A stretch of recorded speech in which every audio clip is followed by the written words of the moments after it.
Guys and welcome to Skynomics academy. My name is Sunil Kumar Yadav और फिर से एक बार स्वागत है आप लोगों का हमारे यूट्यूब चैनल पर। ठीक है, अगर आप लोगों ने सब्सक्राइब नहीं करा भाई तो एक बार जरूर कर लीजिएगा, क्योंकि यहाँ पर इंपॉर्टेंट जो इकोनॉमिक्स, बीएसटी और कॉमर्स से रिलेटेड जो भी कॉन्सेप्ट होते हैं वो बताते जाते हैं। ठीक है, तो बताने का मतलब ये था कि आज हम लोग क्या है कि सीयूईटी का इंपॉर्टेंट जो चैप्टर है प्लानिंग के बाद आज हम लोग क्या डिस्कस करेंगे, ऑर्गेनाइजिंग डिस्कस करेंगे। ठीक है, तो ऑर्गेनाइजिंग एक इंपॉर्टेंट कॉन्सेप्ट है अगर देखा जाए बिजनेस पॉइंट ऑफ व्यू से या फिर बीएसटी को लेकर अगर देखा जाए।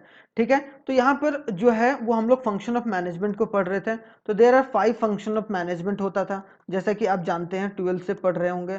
5 फंक्शन ऑफ मैनेजमेंट कौन कौन सा? Post DC, POSDC, planning, organising, staffing, directing, controlling. तो प्लानिंग तो हम लोगों ने अच्छे से पढ़ लिया है। प्लानिंग के अगर आप लोगों ने नहीं देखा तो आप लोग जरूर देखिएगा, डिस्क्रिप्शन बॉक्स में उसकी लिंक को मैं प्रोवाइड करा दूंगा या फिर मैं कमेंट बॉक्स में भी उसको पिन अप करवा दूंगा। ठीक है, तो ऑर्गेनाइजिंग आज हम लोग शानदार तरीके से पढ़ेंगे और ऑर्गेनाइजिंग के कॉन्सेप्ट के साथ साथ मतलब किस तरीके से एक बिजनेस होता है वो अपने चीज़ों को ऑर्गेनाइज करता है, सही प्लेस पर सही जगह पर रखता है, तो उस कॉन्सेप्ट को आज पढ़ेंगे। और साथ ही साथ हम लोग एमसीक्यूज तो डिस्कस कर ही रहे हैं, 10 से 12 क्वेश्चन एमसीक्यूज हम लोग डिस्कस करेंगे, लेकिन हम लोग इस वाले वीडियो में 10 क्वेश्चन करेंगे। और ये प्रीवियस ईयर क्वेश्चन है, मतलब प्रीवियस ईयर टाइप क्वेश्चन, मतलब जिस तरीके का प्रीवियस ईयर क्वेश्चन रहा है उसी टाइप में हमने डिस्कस करने की कोशिश करी है। ठीक है, ताकि अच्छे तरीके से हम लोग आगे बढ़ पाए।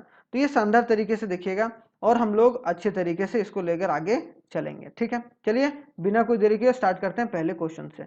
तो पहला क्वेश्चन क्या है हमारे पास, ये देखिए। पहला क्वेश्चन है हमारे पास, this organizational structure has a disadvantage of increasing in the cost due to the duplication of activity. क्या बोला जा रहा है कि कौन सा ऑर्गेनाइजेशनल स्ट्रक्चरल है? देखो there are various types of organisational structure, तो उसमें से कौन सा जो ऑर्गेनाइजेशनल स्ट्रक्चर है, कौन सा स्ट्रक्चर ऑफ ऑर्गेनाइजेशन है हैज अ डिसएडवांटेज, कि जिसमें डिसएडवांटेज है ऑफ इंक्रीजिंग द कॉस्ट, कि जिसकी वजह से क्या होता है, कॉस्ट जो होता है वो बढ़ जाता है चीज़ों का, प्रोडक्ट का, due to the duplication of activity. क्यों? क्योंकि डुप्लीकेट आप डुप्लीकेशन करते हो। अब जितना ज़्यादा डुप्लीकेशन करते हो उतना ज़्यादा आपकी कॉस्ट बढ़ जाती है, क्योंकि आप अपनी काबिलियत पर भरोसा नहीं कर रहे हो, आप कहीं ना कहीं क्या कर रहे हो, दूसरे को डुप्लीकेट करके अपनी प्रोडक्ट को बना रहे हो। तो आइडेंटिफाई द ऑर्गेनाइजेशनल स्ट्रक्चर, इसमें कौन से ऑर्गेनाइजेशनल स्ट्रक्चर के बारे में बात किया गया? तो हमारा जो हो जाएगा वो डिविजनल स्ट्रक्चरल। डिविजनल स्ट्रक्चर हम लोग समझते हैं कि भाई डिविजनल स्ट्रक्चर एक ऐसा चीज है जिसमें डुप्लीकेशन बहुत होता है, मतलब एक ही लोग जो होते हैं वो एक ही तरीके के बहुत सारे लोग काम कर सकते हैं, जैसे डिवीजन अलग अलग डिवीजन में बांट दिए, लेकिन वो डिविजनल स्ट्रक्चर में डुप्लीकेशन की वजह से कभी कभी कॉस्ट जो होती है वो इंक्रीज कर दी जाती है लोगों के द्वारा। क्लियर? ठीक है, तो ये एक क्या है कि डिविजनल स्ट्रक्चर। आप लोग ये याद रखना कि डिसएडवांटेज किसमें होता है भाई, ताकि इंक्रीज हो जाए कॉस्ट में, तो वो डिविजनल स्ट्रक्चर में। ठीक है, तो आई होप सो पहला क्वेश्चन कंप्लीट होगा। अब आते हैं दूसरे पर फटाक से। विच of the following is not an not an element of delegation. Delegation का मतलब क्या होता है कि एक तरीके से एक बंदा है, कौन है, एक बंदा है, वो मैनेजर है। अब मैनेजर क्या कर रहा है, उसे उसके पास कोई प्रोजेक्ट आया तो उसने क्या करा, अपने सब ऑर्डिनेट को प्रोजेक्ट दे दिया। सब ऑर्डिनेट मतलब अपने नीचे वाले बंदे को दे दिया कि भाई तुम ये काम संभालो और ये प्रोजेक्ट को पूरा करके दो। मतलब एक तरीके से मैनेजर खुद काम नहीं कर रहा है, वो काम करवा रहा है, मतलब काम को एक तरीके से दूसरे पर सौंप दिया, मतलब डेलीगेट कर दिया। क्या कर दिया गया? डेलीगेट कर दिया गया।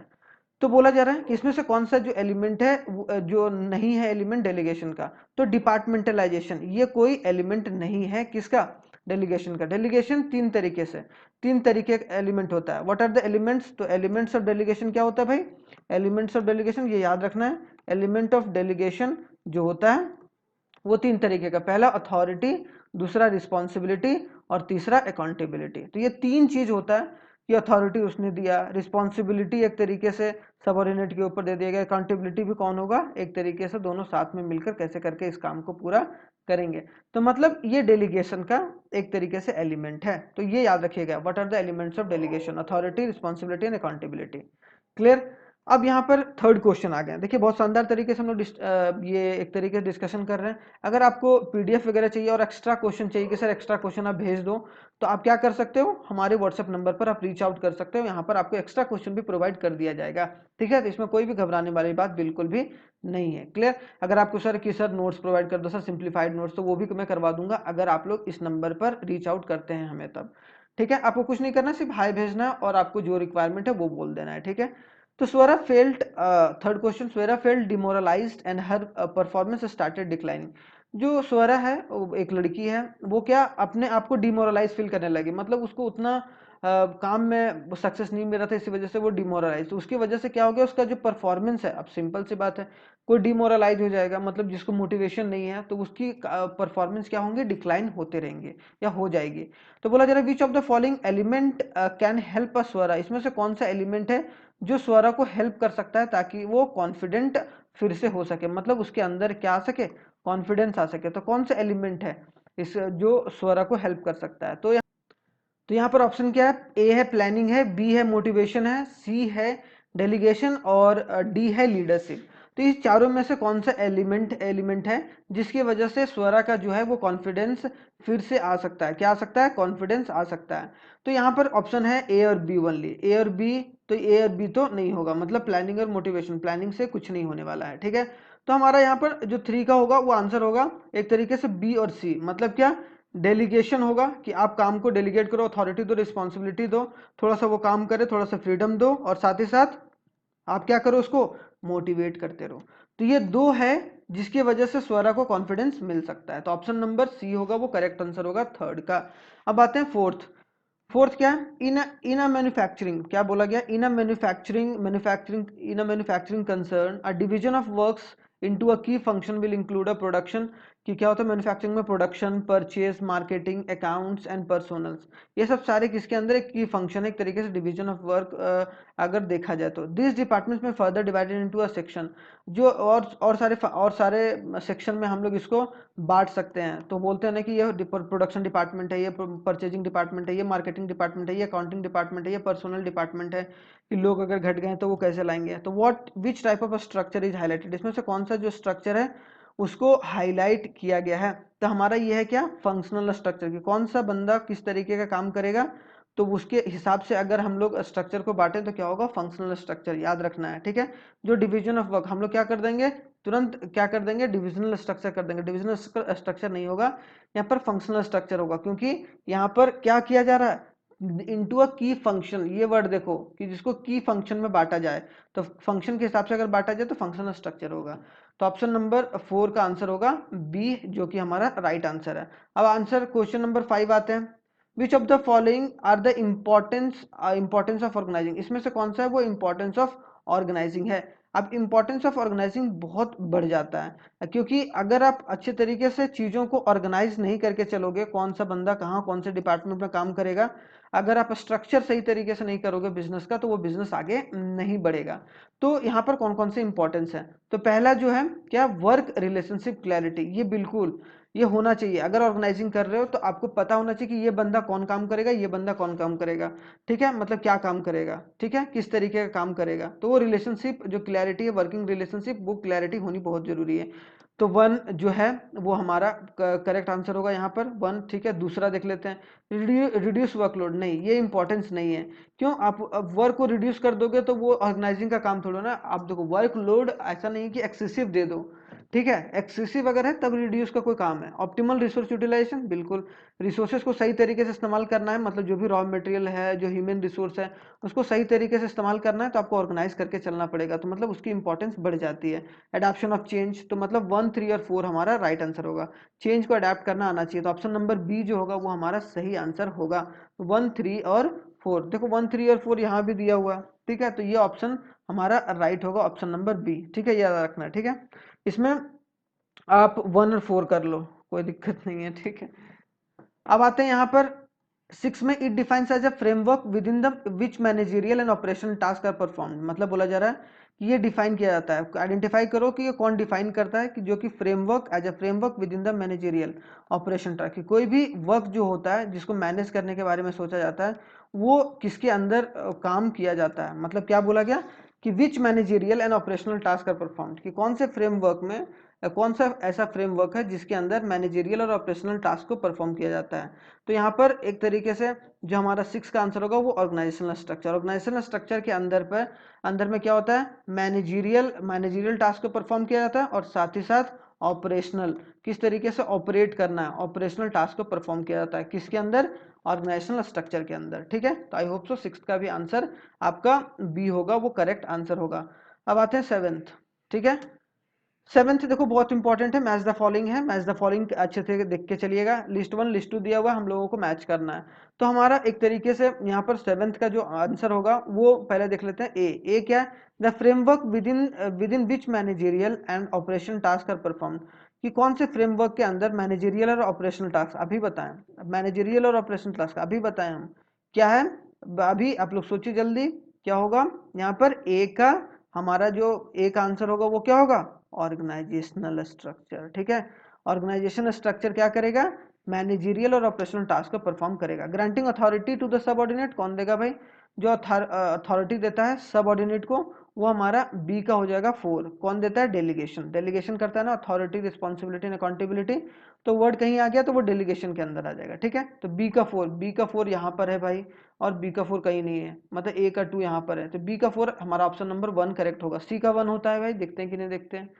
The systematic granting of authority at a lowest level, decentralisation. अगर आप कोई भी चीज आप सब लोगों से पूछ के कर रहे हो, डिसेंट्रलाइज मतलब सारे लोगों से पूछकर जो है वो आप कोई भी डिसीजन को ले रहे हो, तो उसको हम लोग कौन सा डिसीजन बोलते हैं, उसको हम लोग डिसेंट्रलाइजेशन बोलते हैं, डिसेंट्रलाइजेशन। अब एक होता है क्या, सेंट्रलाइजेशन। सेंट्रलाइजेशन क्या होता है भाई, तो सेंट्रलाइजेशन वैसा प्रोसेस होता है जिसमें क्या किया जाता है, ऊपर टॉप लेवल मैनेजमेंट के द्वारा कुछ डिसीजन दिया गया और सब लोगों को मानना ही मानना है, मतलब क्या नीचे से लोगों से पूछा नहीं गया, तो उस सेंट्रलाइजेशन के अंदर आ जाएगा।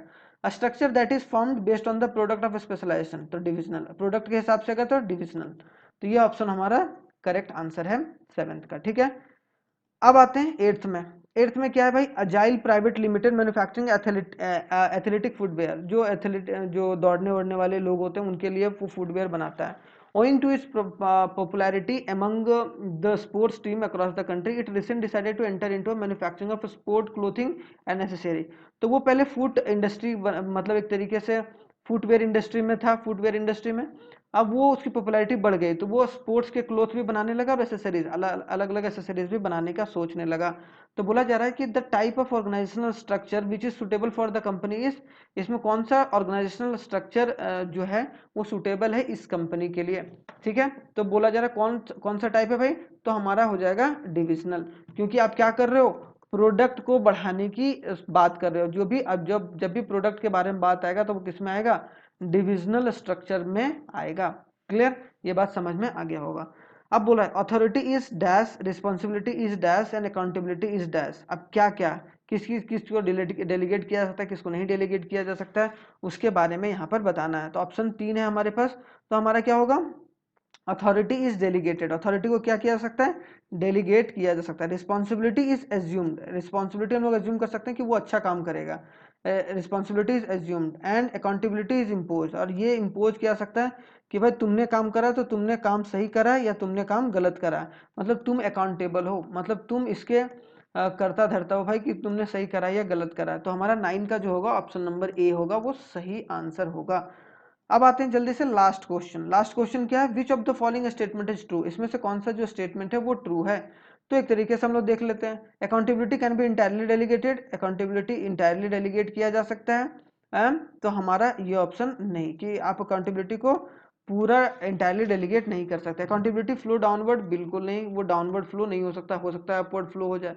जरूरी थोड़ी होना है कि आप टॉप लेवल हो तो लोअर लेवल को ही दो, या फिर मिडिल लेवल जो अगर मिडिल लेवल को कुछ प्रॉब्लम हुआ तो वो अपर लेवल को भी तो गाइडेंस ले सकता है। ठीक है, तो ये बात नहीं, या फिर अपने सामने वाले बंदे को भी तो दे सकता है, उसके साथ का पोजीशन का बंदा हो। Accountability refers to the answerability for the final outcome to assign the task, बिल्कुल अकाउंटेबिलिटी क्या है, अकाउंटेबिलिटी वैसा है जो आंसरेबिलिटी होता है, मतलब बंदे को कोई काम दियो तो वही अकाउंटेबल है कि हमने ये काम करा है, ये काम नहीं करा है, इस तरीके से हमने काम करा है, क्या काम करा है, किस तरीके से नहीं काम करा, मतलब पूरा अकाउंटेबल कौन होगा, जिसको वो काम असाइन किया गया होगा, मतलब जिसको वो काम सौंपा गया होगा। क्लियर, तो ये हमारा ऑप्शन नंबर सी अभी तक देख लेते हैं। तो अब सी उसके बाद कोई है ही नहीं, डी होगा ही नहीं। Accountability means the right of individual command, नहीं, कमांड करना कोई भी अकाउंटेबिलिटी नहीं होता है। तो हमारा ऑप्शन नंबर जो डी होगा वो सही आंसर होगा 10 का। तो आई होप सो आप लोगों ने ऑर्गेनाइजिंग को भी सही तरीके से देखा होगा। तो ऑर्गेनाइजिंग सही तरीके से आप लोगों ने पढ़ लिया, प्लानिंग आप लोगों ने पढ़ लिया, ठीक है। तो ये दोनों कॉन्सेप्ट तो आप लोगों का कंप्लीट हो ही गया है, ठीक है। अब जो होगा नेक्स्ट वो हम लोग प्लानिंग ऑर्गेनाइजिंग के बाद क्या है, स्टाफिंग। तो स्टाफिंग को भी पढ़ेंगे, उसके बाद डायरेक्टिंग को भी पढ़ेंगे, फिर कंट्रोलिंग को भी पढ़ेंगे। तो आप लोग शानदार तरीके से तैयारी करते चलिए और सीयूईटी में एकदम अच्छा परफॉर्म करना है, ठीक है। यही हमारी दुआ है, ठीक है। चलिए, थैंक यू वेरी मच, जय हिंद। बहुत ही जल्दी मिलते हैं नेक्स्ट वीडियो में।